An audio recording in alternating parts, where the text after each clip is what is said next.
کر لو میں تیار.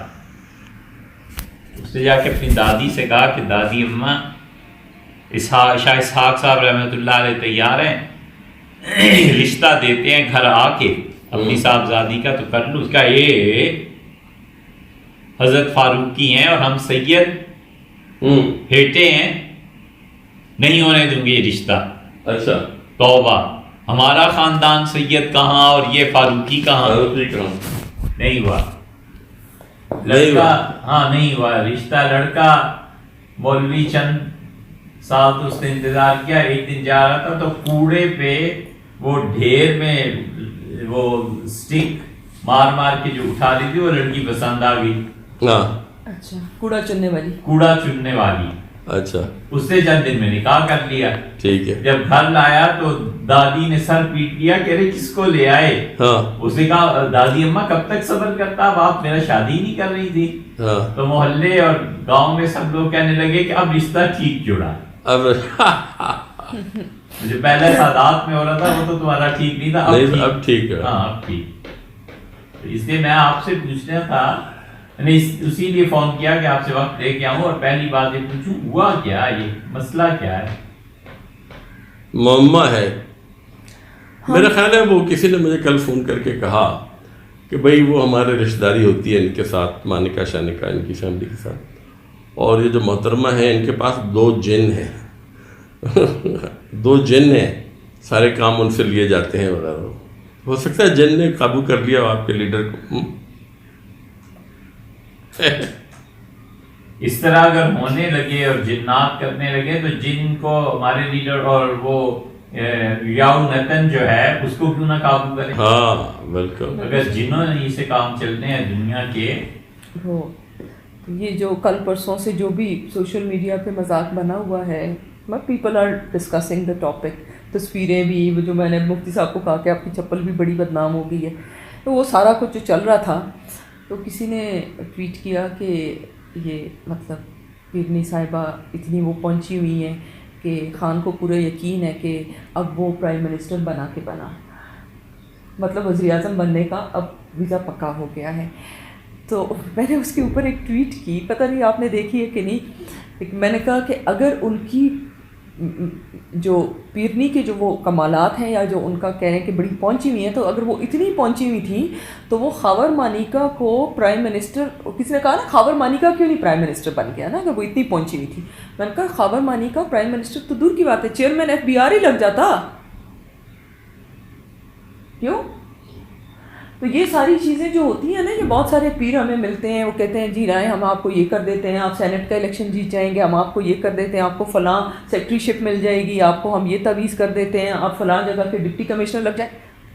بھائی آپ لوگ خود اپنے لیے کیوں نہیں ایسا کچھ کر لیتے کہ پیروں کے ڈپٹی کمشنر آپ لگ جائیں, کیوں نہیں؟ تو یہ اس طرح کی چیزیں مجھے تو خیر نہیں کبھی سمجھ آتی کہ مانیکا فیملی کے ہمیشہ تعلقات جنوبی پنجاب میں سکھوں کے ساتھ رہے, مشرقی پنجاب میں. اچھا سکھوں کے ساتھ, یہ سکھوں ہی کی زمینیں تھیں جو مانیکا فیملی نے خریدی تھیں جب تقسیم ہوئی. وہ تعلقات تو رہے ہوں گے نا پارٹیشن سے پہلے. تعلقات اب تک ہیں سکھوں سے, مگر ان کی محترمہ کی جو فیملی ہے وہ تو وٹو لوگ ہیں, وٹو. ہاں جی وہ تو وٹوز ہیں, وہ کاڑا کے ہیں نا. ان کے بھائی کہتے ہیں کہ پنجاب میں ہم سے بڑا زمیندار کوئی نہیں تھا, اتنے 100 گاؤں تھے. لیکن نعیم صاحب چلیں جو بھی ہو گیا سو ہو گیا, لیکن اس کے سیاسی اثرات کچھ اچھے نہیں پڑے, بہت نقصان پہنچا. یار مفتی صاحب کے لیے کوئی جوس آرڈر کیا؟ کعوہ پیئیں گے, میں کہہ رہا ہوں. ہاں کعوہ بالکل. You want some tea? نہیں I'm good, thank you. Sure? آپ کچھ اور لیں گے؟ نہیں میں نے جوس بھی پی لیا, تھینک یو. آپ لوگ لیں. نہیں تو سیاسی اثرات ہوگا, آپ بالکل صحیح کہہ رہے ہیں, نہیں پڑے سیاسی اثرات ٹھیک نہیں پڑے. اور واللہ عالم ایک شخصیت کا تجزیہ مطلب میں کر سکتا ہوں یا نہیں, اس قابل ہوں یا نہیں, لیکن بات نبھی نہیں. اچھا ہاں بات اس اعتبار سے نہیں نبھی کہ پبلک میں جائیں نا, عام لوگوں میں جائیں اور مذہبی لوگوں میں جائیں, کسی تقریب میں جائیں تو سب نے بڑا برا تاثر کیا. جتنا ان کی محبت میں عروج پہ تھا وہ اتنا ہی ذلت میں گیا.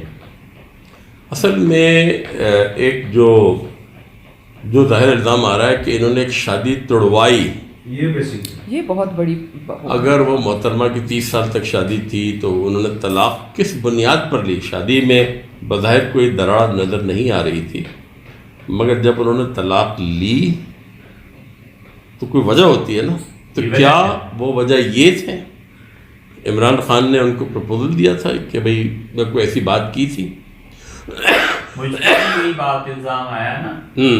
بہت سے لوگوں نے کہا کیا خود آپ کے جو قریب ارد گرد رہتے ہیں کہ عدت میں ہی نکاح کیوں پڑھا ہے؟ جی میں بھی یہ کوشچن کرنا چاہ رہی تھی. میں نے کہا میں بڑی سنجیدگی سے آپ سے کہتا ہوں کہ دنیا میں کبھی ایسے ہوا ہے کہ کسی نے نکاح پڑھنا ہو تو جا کے پوچھے بی بی سے. یہ باتیں خواتین کی ہوتی ہیں، وہ ہم سے بہتر جانتی ہیں.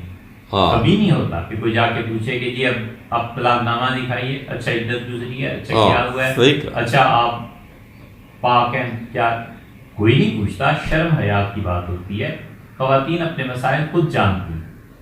اچھا میں مفتی صاحب یہی جنرل ایک بات ابھی آپ نے شروع کر دی ہے، میں یہ پوچھنا چاہ رہی تھی بظاہراً اکثر ہمارے مشاہدے میں چونکہ لوگوں سے انٹریکٹ کرتے ہیں تو یہ بات آتی ہے کہ کبھی کسی بھی بیوی یا بچی کی سیکنڈ میرج یا نکاح جب ہونے کے لیے ہوتا ہے تو جو نکاح خوان ہوتے ہیں یا مولوی صاحب وہ ضرور یہ پوچھتے ہیں کہ اچھا بچی شادی شدہ ہے، بیوہ ہے، کنواری ہے، طلاق یافتہ ہے.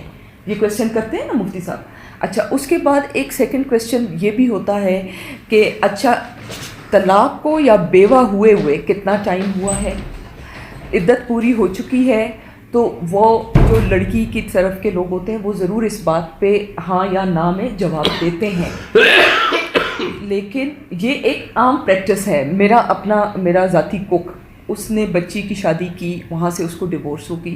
اس نے اس کی سیکنڈ جب شادی کر رہا تھا تو میں نے اس کو وہ طلاق وہ جو نکاح نامہ تھا وہ سارا میں نے دیکھا اور اس نے یہ ساری چیزیں اس میں لکھی تھی. اور ہم نے we went through all this questions کہ ہاں جی پہلی طلاق کب ہوئی تھی، عدت پوری ہو گئی ہے، اب دوسری شادی کرنی ہے، بڑا سوچ سمجھ کے کرنا، یہ نہیں کہ عدت کے اندر کر دو تو دوسرا کوئی پرچہ نہ کر دے اس کا پہلا خاوند. اس طرح کا نا وہ تھوڑا جھگڑا ٹائپ ان کا ہو گیا تھا. تو یہ میں اس کو یہ بات سمجھا رہی تھی اپنے کوک کو. ہم لوگ تو اور پھر یہ لوگ اتنے پڑھے لکھے لوگ ہیں، اتنے پبلک فگرز ہیں اور آلریڈی بہت بڑی کنٹروورسیز میں پہلے بھی پڑھ چکے ہوئے ہیں. تو اس میں تو میرا خیال ہے کہ ایک چیز کو ایک مرتبہ نہیں، 2 مرتبہ نہیں، 3 مرتبہ کراس چیک کرنا چاہیے اور ان چیزوں کو اشور کرنا چاہیے تھا کہ اس طرح کی کوئی چیز نہ ہوئی ہو. اس لیے کہ ہر چیز آپ کی پبلک ہے، ہر چیز ڈسکس ہوئی ہے، ہر چیز ڈسکس ہوئی ہے. تو کیا یہ سوچ پہلے نہیں تھی آپ لوگوں میں یا خان کے پاس یا بی بی کے پاس؟ اب کیا کام ہے؟ ٹھیک ہے. ہاں نہیں بس جب یہ خاتون اپنے منہ سے کہتی ہے کہ میری عدت گزر چکی اور اس کا شوہر بھی کہتا ہے ہاں یہ سب چیزیں ہو گئی، پھر کیا حق بنتا ہے میرا کہ میں آپ کو نہیں طلاق کے پیپرز لاؤ، مجھے دکھاؤ؟ نہیں. ہاں صحیح کہہ رہے ہو. لیکن مفتی صاحب پھر یہاں پہ ایک اور پھر بات آ جاتی ہے نا کہ نارملی اگر پبلک میں کہیں پہ یہ ہو تو وہاں پہ عورتیں سنسار کر دی جاتی ہیں کہ جی آپ نے ابھی عدت پوری نہیں کی اور آپ نے دوسری شادی کر لی، دوسرا نکاح تو ہوتا نہیں ہے، اٹس ناٹ پاسبل لیگلی اسلامی قانون کے مطابق. فرض کیجئے میڈیا میں کہوں تو یہ پورا ڈرامہ بن گیا. ڈرامہ کیا بن جائے مفتی صاحب؟ آپ کا لائسنس کینسل ہو جائے، مولوی آپ کے خلاف کھڑے ہو جائیں گے. یہ تو آپ کی انٹیگریٹی. میں کس کو بتا سکتا ہوں کہ مجھے یہ کہا گیا، میں نے کہا ٹھیک ہے اعتبار کیا. بالکل اعتبار ہی ہے، اعتبار ہی ہے بالکل. لیکن یہ تو میں اب اچانک آیا ہوں اور نعیم صاحب اگر فرض کیجئے کہتے ہیں کہ یہ میری اہلیہ ہیں تو میں پوچھوں گا کہ آپ نکاح نامہ دکھاؤ. جی میں نے نعیم صاحب کا اعتبار کرنا ہے کہ کہہ رہے ہیں ٹھیک کہہ رہے ہیں. آپ کیا نہیں کرتے ہیں؟ ہاں جی. کہ اتنے بڑے آدمی کی غلط بیانی سے کام لیں گے کیوں بچا کوئی کچھ نہیں. لیکن ہمیں تو نعیم صاحب سے تھوڑا سا شکوہ ہے. کیا کہ آپ نے کیوں نہیں روکا ان چیزوں؟ روکا؟ مجھے علم ہی نہیں تھا. ان کو پتا ہوگا، فرشتوں کو علم نہیں تھا. دیکھیں عمران خان سے میری 35 سالہ پرانی دوستی ہے. نہیں، یہ جو چیز ہے اس میں فرشتوں کا ہونا ضروری نہیں ہے. نہیں، شیطان عمران نے مجھ سے کہ میں ان چیزوں کے خلاف ہوں. یہ جو پیر مریدی اور مزار پہ جا کے قبروں کو چومنا وومنا، یہ میرے بالکل اس کے سخت خلاف ہوں. اور عمران سے ایک دفعہ میری بات چیت ہوئی تھی تو میں نے کہا یار یہ تم کیا ہو گیا تم کو؟ ٹھیک ہے فاتحہ پڑھنا الگ چیز ہوتی ہے، مگر جا کے کیونکہ یہ جب یہ گئے پاٹ پٹن وہ تصویر آ گئی تھی، آپ کو شاید یاد ہوگا میں نے آپ سے بات. عمران نے کو سمجھ گیا تھا کہ میں ان چیزوں کے بالکل خلاف. ٹھیک ہے جی. اور یہ کہ پیروں فقیروں اور اس نے مجھ سے ذکر ہی نہیں کیا. تو میں سمجھنا کیا کرتا، میں سمجھتا ٹھیک ہے جا رہے ہیں جائے، ضعیف الاعتقادی ہے کریں، مگر مجھے یہ نہیں پتا تھا کہ شادی تک بات پہنچ جائے گی. یہ کسی کو بھی نہیں پتا تھا سوائے ان کے، سوائے خان کے اور بشرا کے، ان کی بیگم کے. اچھا یہ پتا ان کو بھی پتا ہے، اون صاحب کو پتا، ان کو تو یہ پتا تھا آنا جانا تھا، بعد میں پتا چلا. بشرا کا بیٹا ایک دن میں ملا اس سے، خان کے گھر پہ آیا ہوا تھا، 20 سال کی عمر ہوگی اس کی. میں نے کہا یہ کون ہے؟ میں نے کہا بیٹا کیا نام ہے؟ کہ اللہ فلانا مانکا اور یہ اور وہ. میں نے کہا اچھا ٹھیک. تو میں سمجھ میں نے کہا مگر شادی شدہ عورت فیملی، مجھے یہ نہیں، میں نے سوچا بھی نہیں کہ خان صاحب اس کی ایسے طلاق ہوگی یہ ہوگا. خان نے ذکر ہی نہیں کیا اور میں نے بھی نہیں پوچھا. میں نے کہا اگر وہ بتانا ہوتا تو خود ہی بتا دیتا. مجھے تو اس سوال کا جواب دیجیے کہ آپ حضرات اتنا ایک دوسرے کے کلوز رہتے ہیں، آپ پہ اعتماد کرتے ہیں، بھروسہ کرتے ہیں. ہم جیسے بظاہر شریف لوگ جیسے بھی سے وہاں تک پہنچتے ہیں، بنی گالا کے قریب کوئی نہیں پھٹک سکتا، اور آپ ہی کو نہ پتا ہو کہ خان صاحب کیا کر رہے ہیں. اس کی وجہ یہ انسانی فطرت ہے کہ اگر آپ اپنے کسی قریبی دوست یا چاہنے والے سے آپ کے ایک تعلق ہے اور آپ کے دل میں ایک چور ہے اور کوئی گلٹ فیلنگ ہے کہ آپ ایک غلط کام کرنے جا رہے ہیں، جو میرا دوست جو ہے، میرا ساتھی جو ہے اس کی مخالفت کرے گا تو اس کو بتا دیں گے. یہ انسانی فطرت ذکر ہی نہیں کرتا. ہاں اسی کی بات ہے.